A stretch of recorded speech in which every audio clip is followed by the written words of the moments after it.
Rape के इस बेहद संगीन मामले में गांव दो पक्षों में बटा हुआ है। शायद यही वजह रही कि योगी सरकार की ओर से ये भी कहा गया कि मामले की जांच एसआईटी करेगी, इन्वेस्टिगेट करेगी। हालांकि बाद में सीबीआई जांच के आदेश भी दिए गए, लेकिन नार्को टेस्ट की भी बात सामने आई, यानी कि वादी और प्रतिवादी, पक्ष विपक्ष दोनों ही पक्षों का नार्को टेस्ट होगा। लेकिन पीड़िता के परिवार ने इससे कर दिया है इनकार।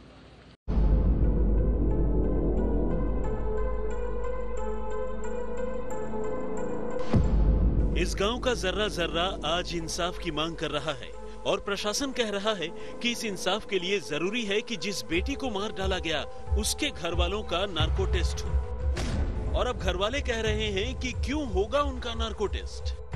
जो नार्को टेस्ट होगा, आप लोगों का पता है नार्को टेस्ट क्या होता है, कैसे होता है? कुछ नहीं, ये नहीं जानते। तो आप लोग कराने के लिए तैयार हैं नार्को टेस्ट? सच, एक सेकंड बोलने दीजिए। आप नार्को टेस्ट करवाएंगे? जब हम सच बोल रहे हैं तो हम क्यों कराएं?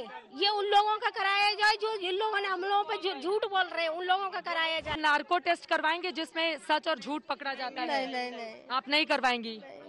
अब लोग पूछेंगे ना कि फिर क्यों नहीं करवा रही हैं आप? लोग तो ऐसे पूछ सकते हैं। ये जानते नहीं नार्को टेस्ट होता क्या है, तो मैम ऐसे कैसे हम लोग बोल रहे हैं? आपको नहीं पता है नार्को टेस्ट क्या होता है, तो इसलिए आप नहीं करवाएंगे नार्को टेस्ट।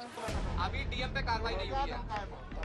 पीड़िता का परिवार पूछ रहा है कि किस पर करें भरोसा, किस पर नहीं करें। सरकार ने जांच के लिए एसआईटी तो बना दी, लेकिन न तो पुलिस पर भरोसा है और न ही परिवार पर। सरकार ने तय किया है कि पुलिस को भी नार्को और पॉलीग्राफ टेस्ट से गुजरना होगा, लेकिन लगे हाथ परिवार को भी अपनी सच्चाई साबित करनी होगी। यानी इस मामले में अब देखा जाए तो एसआईटी की जांच का एक सिरा नार्को टेस्ट से जुड़ गया है। हाथरस केस में यूपी सरकार का बड़ा फैसला, पुलिस और पीड़ित परिवार का होगा नार्को टेस्ट। पीड़ित परिवार के नार्को टेस्ट पर उठे सवाल। पीड़ित परिवार का नार्को टेस्ट क्यों?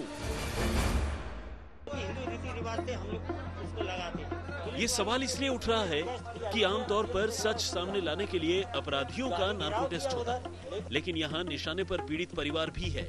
क्या मकसद सिर्फ सच सामने लाना है या फिर पूरे मामले को और उलझाना है? फिलहाल ऐसा माहौल बना है कि इस बार दूध का दूध और पानी का पानी हो जाएगा, लेकिन कब?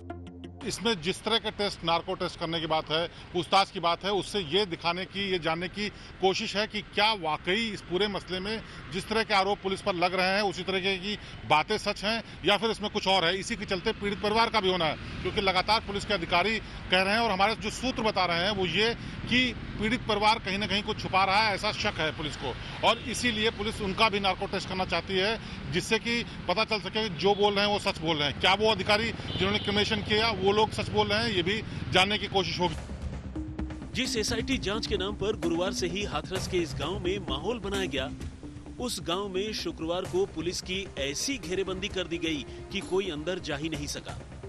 बताया ये गया कि अंदर एसआईटी वाले अपनी जांच का काम कर रहे हैं, कहीं बाहर वाले उनके काम में बाधा न डाले, इसलिए रास्ता रोका गया है। लेकिन सत्य के पुजारी गांधी के जन्मदिन पर ही ऐसा झूठ बोला गया, ये पर्दा आज उठा। जब मीडिया को गांव में जाने की एंट्री मिली तब पता चला कि कल तो एसआईटी जांच कर ही नहीं रही थी। वो लोग आए थे जो ऐसा हादसा हुआ है उसके बारे में लिखवाया, बस वो लिखते ही चले जा रहे। कल का टाइम दिया था, कल वो लोग नहीं आए। सारे दिन हमने सुना है, गांव में थी एसआई टीम जो भी थी। नहीं, एक बार फिर से। परसों पूछताछ हुई, एसआईटी की टीम कल नहीं थी यहाँ पर? नहीं, कल नहीं थी। कल कोई नहीं आया था पूछताछ? नहीं आया था। अच्छा, और आज भी नहीं आया है? आज भी हमें तो जानकारी दी गई कि नहीं एसआईटी की टीम पूछताछ करी, इसलिए अंदर नहीं जा रहा है। कुछ भी नहीं हो रहा है मैम, कुछ भी नहीं। वैसे नार्को टेस्ट से याद आया कि पीड़िता का परिवार कह रहा है कि उसे सब मंजूर है। नार्को टेस्ट हो तो पहले डीएम का हो, जिन पर परिवार सबसे संगीन आरोप लगा रहा है। उनके जाने के बाद डीएम साहब आए थे और हमने तुम्हें जो तुमने मांग रखी थी बोल रहे थे कि जो तुमने मांग रखी पूरी कर दी। हमने कोई मांग रखी ही नहीं थी। हमने तो बोला था बॉडी चाहिए हमें। अब तुम बार बार पे बयान क्यों बदल रहे हो? बार बार बयान क्यों बदल रहे हो? हम सच बोल रहे हैं, हम नहीं कराएंगे। कराइए। ये सब जो डीएम साहब है, एसपी साहब है, उन लोगों का, इन लोगों का कराइए ना, जो इन लोगों ने झूठ पे झूठ। आप कह रही हैं कि डीएम का, एसपी का भी नार्को टेस्ट होना चाहिए। आप डीएम के नार्को टेस्ट की मांग कर रही हैं? हाँ, होना चाहिए। लोग एसडीएम के भी नार्को टेस्ट की होना चाहिए। पुलिस और प्रशासन का जोर इस बात पर है कि पीड़िता से बलात्कार नहीं हुआ और उसकी आड़ में ही पुलिस की बर्बरता नहीं दिखती, बेटी का दर्द नहीं दिखता, बेबस माँ बाप की आंखों के आंसू नहीं दिखते। तो क्या 30 सितंबर की रात हाथरस के इस गांव में एक पीड़िता की नहीं, हमारी मरी हुई संवेदना और न्याय की लाश को ठिकाने लगा दिया गया था? परिवार को अंतिम संस्कार तक की मोहलत नहीं मिली। मट्टी आई थी उस दिन, हाँ परसों हमारी बेटी की मट्टी नहीं दी उन लोगों ने। मैं पैर की मेरी बहू मेरी ननद की मट्टी तो कम तक दे दो, हमको दिखा दो, मेरी बेटी के मुंह तो देख लूं आखिरी बार। तक पकड़ लिए थे, मेरे बाप को पता है, सब कुछ हम लोगों ने किया। हाथरस से चित्रा त्रिपाठी के साथ आज तक ब्यूरो।